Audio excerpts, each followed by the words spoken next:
Welcome back to another episode of Sports Avenue. I'm your host, Jimmy Simonis, and this is episode 45. Everyone, thank you for listening and to your continuing support. Today, I have a special guest. He is the host of the History Football Dude podcast. He is a wizard when it comes to football knowledge, knows the ins and outs of the football history and the aspects of the game. I'd like to welcome Arnie Chapman. Arnie, how you doing, man? I'm doing wonderful. Thanks for having me on the show. Yeah, not a problem. I'm glad to have you on and talk some football because it's a great point in the season. And of course, who can complain about talking about football? Yeah, I couldn't agree more. Speaking of football, this is the 100th season of the NFL, so it's even better time to be alive. Exactly. So, Arnie, let's just start off. You have a history of football podcast. What about the history of you? I guess to stay on brand, let's go ahead and take all of your listeners on my DeLorean. Let's go back in time and go to 1989, April. That is the time when Barry Sanders was drafted. I'm from Michigan, and just like every other little boy growing up in Michigan at the time, you were going to be Barry Sanders until you grew up and realized you're not Barry Sanders because obviously, he just got voted as one of the top 100 players of all time, and in my mind, he's the best running back of all time. So I grew up being Barry Sanders in the backyard, watching Detroit Lions, unfortunately, most of the time losing except for every few and far between. But yeah, it doesn't matter to me. I was just such a big-time Lions fan. I still am today, and tomorrow on Thanksgiving, I'll watch them hopefully beat the Bears. Yeah, and how did you start getting into football? Was it, your parents? Was it just, you picked up the football and it kind of just grew from there? How did you become what you are today? As far as football, that's kind of a family affair. My dad was a Lions fan his entire life. It started really with my grandpa. Fortunately, he's seen the last time that the Lions won the championship back in 1957, but he's always a diehard Lions fan. If we pick up the phone with each other, even in the summertime when football's not going on, I'll call my gramps and he'll be like, "Are you ready for some football?" And I'll be like, yeah, dude, I'm ready for some football. And then we'll hang up the phone with "Go Lions," even though it's in the middle of June or something when football's not even going on. So that kind of transpired into my dad being a diehard fan. It's something that we can always talk about to the point of people around us kind of get a little nauseated because football is basically at the center of every topic. And it's just kind of something that we can, as a family, just no matter what's going on, we can talk to each other about football. We can razzle dazzle each other about our fantasy teams. We can kind of give crap to each other. So I would say it all started with Grandpa Roy. And that's awesome because it's cool that, your upbringing was more centered around the Lions and having that culture and that culture of having a family bond over a sport. Yeah, like I said, it will get to nauseum for some people. I can remember it's weird, but my gramps has only been to one live NFL game in his entire life. For whatever reason, I don't know. He likes to sit in front of the TV, but it was a game the first year the Jacksonville Jaguars were in existence. I remember we were sitting in the end zone. We were up in the nosebleeds, of course, because money costs money to go to football games. And the Lions beat them down like 44-0. But the coolest thing was the very end of the game, the Jaguars were going. It was 4th and goal with like the 1 or 2 yard line. We had like our 3rd, 4th string defensive lineman in there. They still had their starters in there, and we stopped them. For whatever reason, I just remember that play and just how cool it was to experience that with my gramps and my dad and my brother. That's awesome. Was this at Ford Field? Oh, no. That was back in, I think, 98, possibly is when the Jaguars came into existence. It would have been the Pontiac Silverdome, which now is basically like rubble. Okay. So was it just more or less you being a Lions fan growing up in Michigan, though? Yeah, more than likely if I was in, I don't know, we'll just take your instance, Cleveland, I would have been, unfortunately, a Browns fan too. So if I was in wherever, that's the fan. It's just because that's the loyalty to the local sports team. My second team has been the Ravens for the majority of my life, as far as just because when I was playing football in high school, I was a linebacker, and Ray Lewis was just coming in the league at the time, so I really liked the Ravens defense, the organized chaos and everything. So I just kind of latched onto them as my second team. I don't want to say I'm a bandwagon by any means. It's just because Ray Lewis coming into the league. It's kind of cool now, I guess, with the way that they're playing. But nowadays it's more fantasy football players that I root for as opposed to for other teams. I will say I like your taste in terms of linebackers. Great pick. So talk to me about your podcast, the History Football Dude. What's it about? How'd you end up doing it? Well, I'm gonna tell you a little story, and it all revolves around the podcast. You just made me think about it. Ray Lewis, you said you liked my style. When he got inducted to the Pro Football Hall of Fame a couple years ago, I was fortunate enough to have media passes. My brother, my dad, myself went to the Hall of Fame. We're in the press conference room, which is like at a high school because it's right next door to the Hall of Fame. And we're sitting there in the same room, in this small little room with like Brian Urlacher. I got to ask him a question. I got to ask Brian Dawkins a question for the podcast. I got to ask all these guys. I didn't get to get Ray Lewis because, man, everybody was around him. But at the very end, my dad comes up to me. He's all like, giddy like little school kid. And he's like, we got to get out of here. We got to get out of here. Just kind of joking. There was a little, like a paper. It was just a folded paper, a name tag that was sitting on Ray Lewis's chair at the press conference for the day that he was enshrined to the Hall of Fame. So I can forever say that and he gave my brother one half and my half. I have the placard where Ray Lewis was inducted to the Hall of Fame. So that was pretty cool. Yeah, no big deal. Just talking to, some NFL legends, casually. No big deal, right? Right, yeah. I mean, I have another, last year, or this previous year, I went again to the Hall of Fame, the induction ceremony and the press pass and such. And I'm sitting there before, and we've got Charles Woodson walking by, Ty Law, Tony Gonzalez, Kevin Moai, all these guys. And my mistake that I made, I walk up to Kevin Moai because I'm so nervous, of course, and I went to go shake his hand, and I said, hey, Tony, I love or something like, I love what you do or whatever your career. And he goes, oh, thank you, but I'm Kevin Moai, not Tony. I'm like, oh, crap. I'm like, it's like I knew he was not Tony Gonzalez, but you know how you get nervous in front of your idols. Oh, yeah, I completely understand. So I do have to ask you, who's your favorite player besides Barry Sanders? We talking of all time? We talking currently here? How about all time? It's easy for me to say. Probably going to have to go towards Calvin Johnson. That's like the easy kind of way out of the players that I've been able to watch myself. Then I'm going to go to someone that most people have never heard of. His name is DeAndre Levy. He was a linebacker for the Lions for like 2 years, maybe 3 years, but his nickname was the Hammer. And, man, every time he would make a play, I'd be like, let the hammer fall. I'd say Ray Lewis, though, is of all time that I've been able to watch. He's my favorite non-Detroit Lions player of all time. So if I had to pick one besides Barry, I'm going to go with Ray Lewis. Those are two pretty common picks, in my opinion. What are your thoughts on Lawrence Taylor, though? I mean, I know you weren't able to watch him, but what are your thoughts on him? A guy who could take over a game unlike many others. I would have liked to have seen him. Unfortunately, I would not wanted to see him coming against my Detroit Lions. Let's just put it that way. But only reason why I wouldn't put him in kind of the upper echelon of my favorite personal players is because it's not someone I grew up watching. Okay. I respect that. So, Arnie, you have the History Football podcast. Talk about what it's about, what's the purpose of it, and how, give us some insight on what it is. Well, the podcast is about the entire 100 years of the NFL. This year, we're in the 100th season, but really more it focuses on the beginning, the grassroots of the NFL.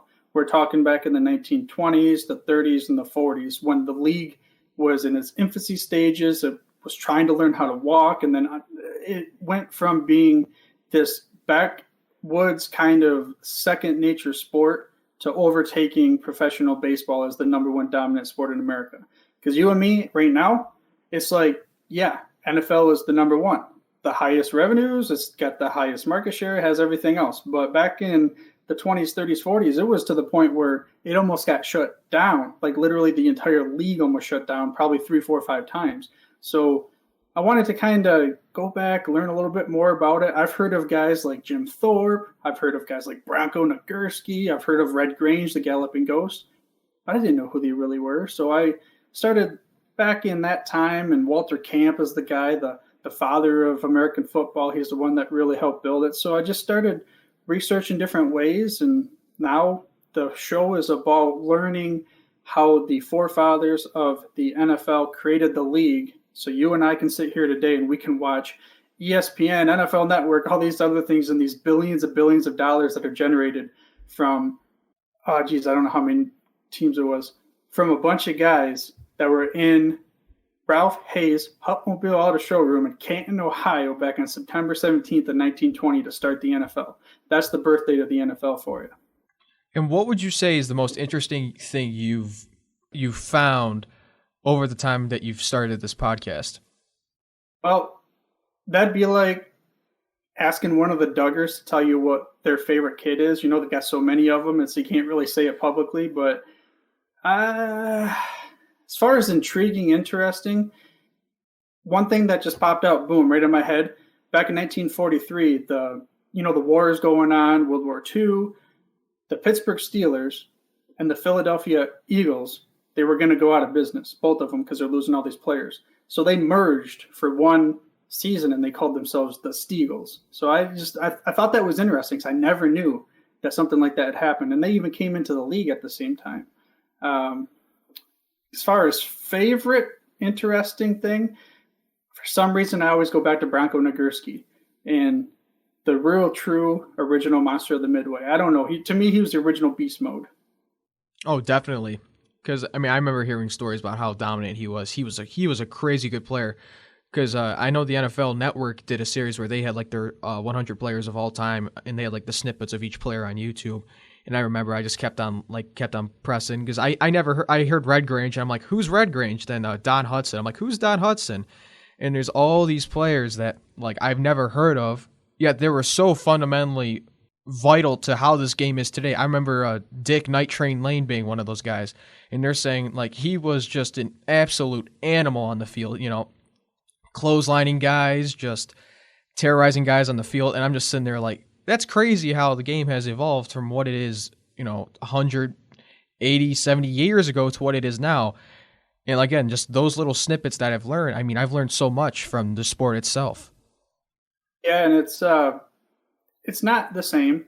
And there's multiple reasons why, of course, but just even going back to, again, the World War II era, Slingin' Sammy Baugh, he was in the same year the touchdown passing leader, and on the other side of the ball, he was the interception leader. It's just, and then he also was the punting leader too. So he had a true triple crown in the NFL, something that you're never going to see. Oh no, you'll never see that again, because everything is so specialized now. Defensive ends are literally not called defensive ends. They're either called pass rushers. That's kind of just, that's just how specialized the game has gotten. Yeah, that really was initially out of necessity. Back in the World War II era, they had started these specialized type of units because they were trying not to get their players hurt as much. And then it just kind of, went on from there, of course, because they're like, oh, wait a second. Now we can scheme around specific packages and offenses and defenses and such, and just kind of cool to go through the history of the game and how it's transformed into what it is today. It's just almost none of the teams that were in existence at the beginning would you have ever even heard of. We're talking Hammond Pros out of Hammond, Indiana.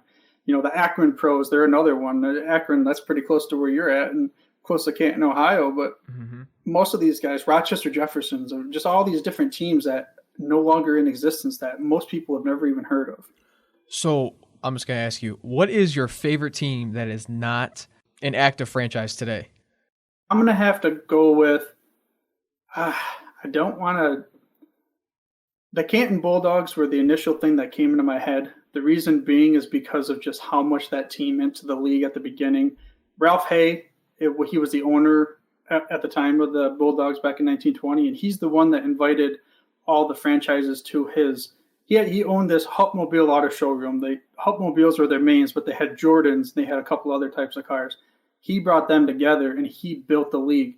But without one of his star players, Jim Thorpe, there never would have been this just willingness from fans to come out to see these players play, because back in the day, for a long time actually, college football reigned supreme, and it was by far and away the more popular sport. Most of the top college players didn't even bother going in professional football because they couldn't make that much money and they didn't want to tarnish their name and all these kinds of things. So initially, I say Canton Bulldogs, but recently I did an interview with John Steffenhagen. He was the great-grandson of Leo Lyons, who was the founder, basically owner of the Rochester Jeffersons. This guy, at the age of 16, was running his own professional football team, going to school, working, and all these kinds of things, and he was paying salaries. Then he kind of transferred up into there. He ended up taking on Jim Thorpe, and he was the guy I talked about as a bootlegger. I mean, there's all these things that this guy was willing to do to keep his passion alive. So I have a new kind of heartfelt spot for the Rochester Jeffersons. Oh, and that's completely understandable. And Jim Thorpe's been one of the most impactful players from the past because, he was kind of that first true star the league actually had. Yeah, I mean, if you go to the Hall of Fame in Canton, Ohio right now, it's not going to be at the entrance anymore, but the original entrance, when you walk in, there's this big statue of Jim Thorpe, and there's a reason for it, because here on Canton, Ohio, Jim Thorpe, and come see, the greatest athlete in the world from the Swedish King and the Olympics and all that kind of thing. So it's just a person that without him, I don't know if professional football would have taken off at that point in time. It probably would have some point in time, but we may still have a legitimate debate right now of what's the most popular sport in America. Oh, definitely. Why do you think NFL is the most popular sport in America? What do you think it's done to outpace all of the other sports like baseball, basketball, soccer, everything? The NFL is good at marketing. The NFL is also good at early adopting as far as innovative and the technology. We're talking about when TV was around. The commissioner at the time, he went to the different channels and they actually built TV contracts. The marketing, think about it now. When you think of the pink and the jerseys and the breast cancer awareness, what do you think about? You think the NFL. You think about the United Way. The NFL partners with them. So there's all these different kind of marketings, and all the other sports leagues do it. But the NFL has always found a way to be the first in the different technologies. I mean, the draft. They were the ones that started the draft. They started the whole instant replay stuff. They started all these other things. And some of them have been kind of controversial, but the NFL has been the biggest one as far as marketing and innovation. So what do you think about the league currently? What are your thoughts on it? Do you think it's going into the right direction? What are your thoughts on it? It's tough to say that because as a fan, I am probably somewhat blinded by just being so excited for the game, fantasy football, which fantasy football has brought the league and sports in general to new heights, bringing in a lot more people that are more, I guess you could say, casual fans. But at the same time, in a way, bringing more casual into the sports, I think, is causing a little bit of a watered down process. And now we're shifting the way that the game is played or marketed or sold and all these other things that has taken away from what NFL or what football in general was. I say that really with the closed chest because I'm all for player safety. I'm all for everything else as far as making the rules and making the point score higher just to make it so it's more exciting. But at the same time, our audience has probably gotten too wide.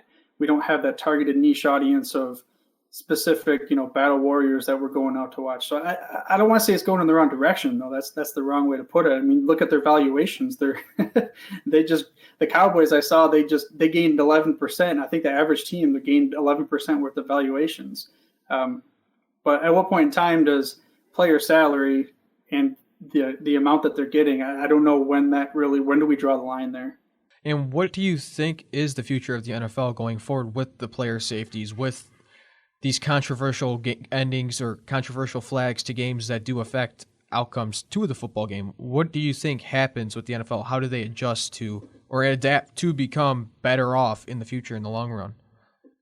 Probably problem and solution at the same time is going to end up being technology for some of these. I mean, I'm a Lions fan, so sure, I could sit here and I can gripe about those two calls on Monday Night Football, Sunday Night Football, whatever it was against the Green Bay Packers. But it's going to be a tough one because you want to have as much human element is involved. But if you just put the chips in the footballs and you do all these other types of things that can clearly show if it's, like where the ball is on the playing field, you don't have to have this eyeball test anymore, or these guys inside the pile, then you don't have that, especially we're talking also the slowing down, because that's where a lot of people are really worried about the NFL, because you got to figure there's only X amount of live action minutes in football games, and there's all these stoppages that cause all these, it's good for the advertisers, but for the fans, there's a lot of griping going on. So they're somehow probably they're going to fix it through technology, which the NFL's always been an early adopter in technology. The only concern is, I guess the whole Terminator Skynet concern is, does technology take it too far? And do you think it does? For the purpose of which I watched the game, no. Because the game has shifted to, a lot of it revolves around fantasy football. And at the day's end, the people watching the games just want it to be right. They want the statistics on the field to be a level playing field. They don't want Aaron Rodgers going down the field, you're the Detroit Lions defense on your team, or you're going against Aaron Rodgers, and these two calls, these ghost pushing up the face mask calls, totally change the outcome. And I'm just using that as one example. So I think the majority of now, especially because we widened the viewership and the fans that we're trying to get after, a good portion of those just want it to be accurate. Where in before, you have the, what's the right word? Not a curmudgeon, but that's how they act sometimes, is this is the way it is, this is the way it's been, and this is how it's always got to be. It's got to be people on the field making the changes. And I don't disagree with that, but at the same time, if we want to make it so it's consistent, we probably got to go through with technology advancements.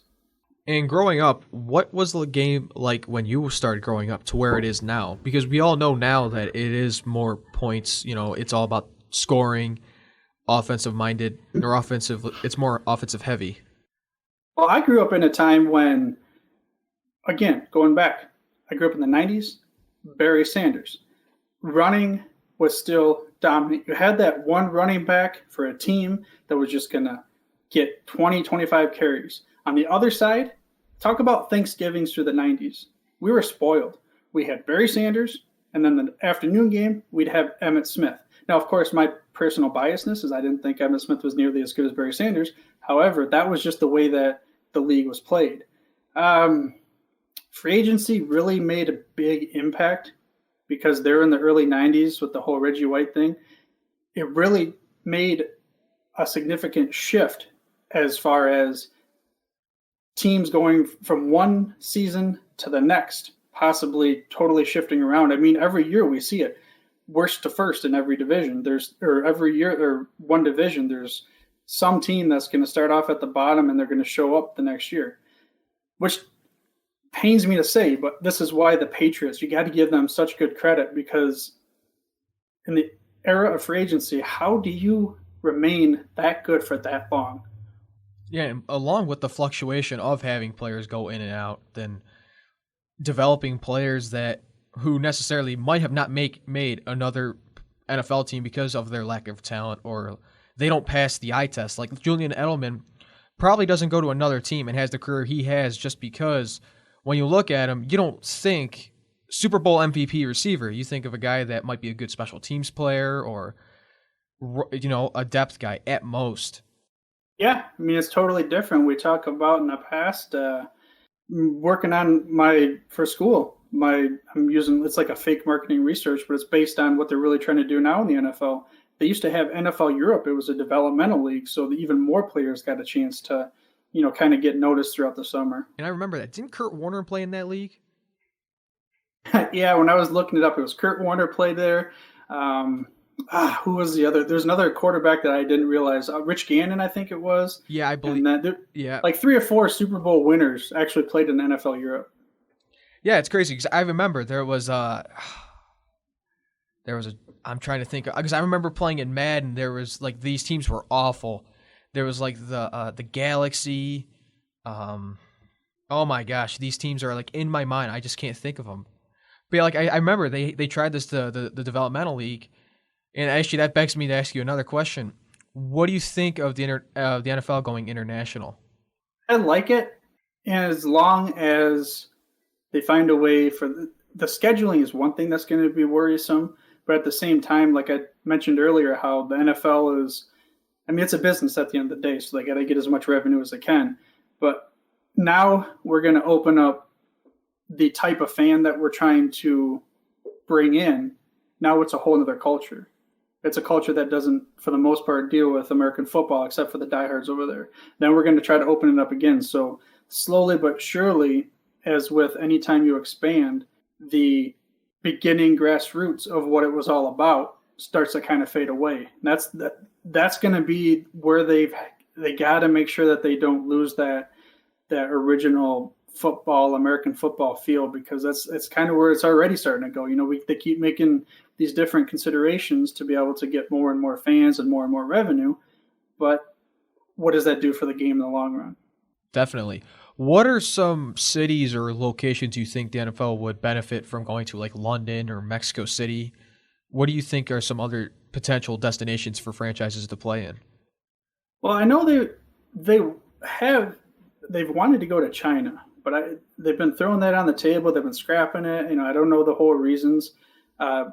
When they were in Germany, those teams were, I think going back to my looking at it, maybe 6 out of the 12 years or something like that, the champion came from Germany, and they actually had quite a few fans. So Germany, I could see, their style, even though, they don't, American football is not necessarily, I could see that. Australia actually has a very big NFL fan base, and they have a lot of podcasts that are dedicated to the NFL. Rugby, the original sport before football came around, is really popular over there. So I could see maybe Sydney. The only problem is there enough cities that are big enough over there to be able to have a whole division? I don't know. I'm not really sure what the population is, but there's definitely a fan base in that area. All right. I want to talk to you about the current NFL season. What are your thoughts on it so far? What have you been surprised about? What are some things that you're kind of bummed about? Well, the obvious bummer is the Detroit Lions, when we should have won against the Cardinals, and then we somehow go from basically being undefeated to all of a sudden, look at us now, we're just the same old Detroit Lions. I would say that the implementation of the new pass interference rule, as far as being able to challenge it, has not really gone too well. Unfortunately, that's just how it's going to be when you implement something new. It's, shifts and changes. Back when they implemented the instant replay, the original time, they didn't bring it into NFL regular season games. They implemented it during the preseason to give it a go. Then the owners had to come back and they had to vote for it to see if they really wanted to try it as a trial basis the following year. So I think that is a disappointment that we just threw this on there. We reacted to a big NFC championship game where the entire world was watching, and we have a black eye on us because our one referee made a poor call and they had to stand by it. However, let's not overreact to it. I mean, look at what happened now. Now the Saints are getting plays the other way against them, and it's just one of those kinds of things. So I think that's the biggest disappointment from a overall league perspective.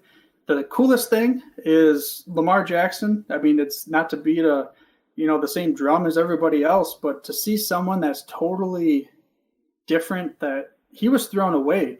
I mean, I was at the NFL draft when they picked him up in Dallas. I was lucky enough to be in the stadium, and he was the last pick of the first round. He just kept getting passed over because, yeah, you're a great college player, but can you make it to the next level? And last year he proved with his legs he could. Now it's like, he has blossomed the entire team. They have a great organization, and it goes to show that if you have a great owner and a great organization as far as management goes, more than likely you're going to be a long-term success, and that's just what they do. And that's what I think everyone forgets, because Lamar Jackson, what I really respected about the Ravens, following their past game against the Rams, winning 45-6, is that he only threw for less than 200 yards and he had 5 touchdowns. That's crazy. I don't know if there's been any quarterback that's thrown 5 touchdowns. He's thrown for less than 200 yards. But what really stands out to me, and week after week they're continuing to show, is how the organization and the coaching staff helped mold him and helped grow with him by utilizing his strengths rather than just maintaining the philosophy they've kept for all these years. They changed up the system, and I think that has to be something that, even if you're a Browns fan, or even if you're not a fan of the Ravens, you just have to look at it and just say that's really cool to see, because I've watched the Browns multiple times this year because I'm from Cleveland, and multiple games they don't make any adjustments, they don't change anything, and I'm just sitting here. Then you look at the Ravens, they implemented a new offensive system, and it looks very efficient, and that's with arguably less talent than you would think from last year, because they lost a lot of players on defense. They lost all their linebackers, and on offense they picked up Mark Ingram.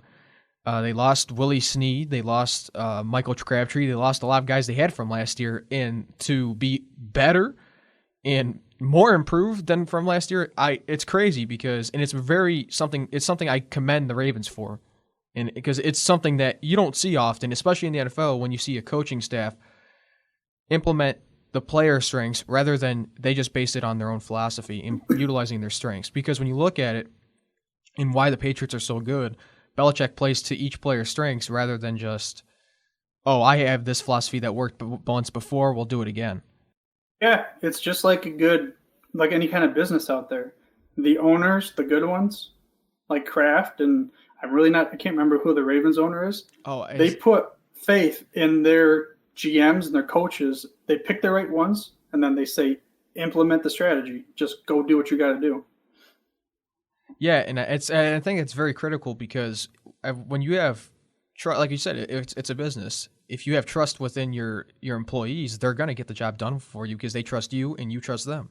It's just that mutual relationship that you have, which makes them bud into great employees or players or coaches. Yeah, on the flip side, let's take Jerry Jones, for example.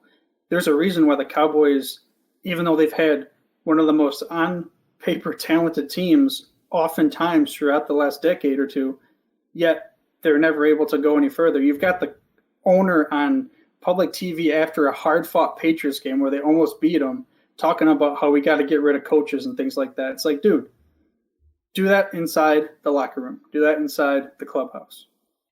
And yeah, that's another thing what surprises me about the Cowboys, because like what you just said, their roster is arguably the best in the league. I mean, from head to toe, they're one of the best. They got a great offensive line. They got a good quarterback. They got a good running back. They got like they said, they're probably going to have an all-pro quarterback, an all-pro running back, and an all-pro wide receiver, as well as Jalen, a good front seven, arguably the best in football, and a solid secondary. Like there's really no holes in that that team as a whole, and they're only 6-5, and they've struggled to. I don't think they've beaten a team that's over 500. They're 0-4, so that just I think boils down to not having trust in your general managers, your managers, your coaches, you're pretty much the people that are running the team. Yeah, I mean, going back to one of the other things that molded my experience and my love for the game, Madden. I haven't played it in a couple years, but I have a feeling that the Cowboys are probably, all their skill players are rated super highly. But another reason why Madden ratings doesn't relate to victories in the real NFL all the time, just like fantasy points don't always relate to real victories in the NFL. Oh, definitely. So let's talk about your Lions. Obviously, not having the year they were planning. And I was watching that Cardinals game, and I'm sitting there and going into the year as well, I was just thinking this team does have talent, and if it's utilized correctly, this team could be a kind of a dark horse in the NFC North. And it's like they had a good hot start. Watching the Cardinals game, I was nervous because I was like, what's going on here? The Cardinals played 3 bad quarters, kind of playing how they were expected to coming out of the gate. Next thing you know, Kyler Murray's, Jesus leading the way, and the game's tied. I'm like, what? It was crazy. And, as things continued, the season just it got a little, you saw a little highlight with, those continuous wins. Then Stafford gets hurt. Things are starting to crumble. what do you think the Lions have to do? Because I know it hasn't been easy as a Lions fan. What do you think they have to do? What they need to kind of right the ship? It pains me to say, but Patricia might not be the answer as a head coach. I mean, most Belichick disciples, when they go off on their own, they don't really succeed on personal success as far as head coaches. The thing I see from my eyeballs as I'm watching the games is their offense was great. I mean, I'm not even going to talk about the reason why they're not getting in the playoffs hunt is not because Matthew Stafford was hurt. They were out of it even before then, just because their defense.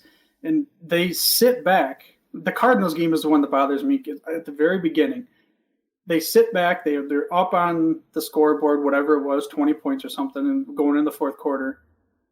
And they just don't pass rush. You have a rookie quarterback in his very first NFL game, and you just sit back there and let them pick you apart. It's like at some point in time, they just need to make adjustments. It's okay to blitz every now and then. You've seen that work. It's okay to throw more guys at him, especially a rookie who's going to be making mistakes. Just throw the fence right at him. That's the thing I don't see them doing enough. It's just making adjustments. It's like if you watch a Lions game, if the quarterback locks onto one receiver, he knows, okay, I made that reception. I can throw it over. I can throw it over. I can throw it over because they're not going to make any adjustments. I'm just going to keep able to do what I intend to do. I get to dictate how this game is going to go. They need to quit playing not to lose. They need to start playing to win. And that's just been the story of my life as a Detroit Lions fan. So with the season, on the ladder, and Patricia arguably going to he's probably on the hot seat, and it's probably about to be flaming once the season's over. Do you think there's any replacement right now that you think would be a good fit, whether it's college coach or coordinator? I don't know enough about college, so I can't speak on that. It's tough because as many of the coordinators that don't have a lot of experience, I'm not sold on them coming up to be NFL head coaches right away. McVay got lucky for one season. But you look at all these other coordinators that haven't had a whole lot of, experience as coordinators and then move on to head coach right away. So I don't think I want someone that has the experience and can bring in someone underneath them with a brilliant mind as far as the coordinators. I'm cool with this Bevel guy. I mean, Stafford and the offense, they were just running on all engines. And what's been the biggest surprise for you, as a Lions fan? Because, I've been looking at this team. I think there's a lot of talent. Kerryon Johnson, when he's not hurt, is a pretty good running back. Kenny Galladay is making some, he's taking a big step in becoming a top receiver in the game. And as well as Marvin Jones kind of being the glue of that offense. What are some surprises that overall, I guess positively or negatively, that you've seen with the Lions this year as well? Well, until Stafford got hurt, if you look at last year, he was like one of the lowest ADOTs. This year, he was tossing that ball down the field. He had the highest ADOT in the league. And, we've got two great catch him at the high point kind of receivers in Galladay and Marvin Jones. So I liked the aggressiveness that the offensive coordinator had. I did not expect that with a Patricia-led team.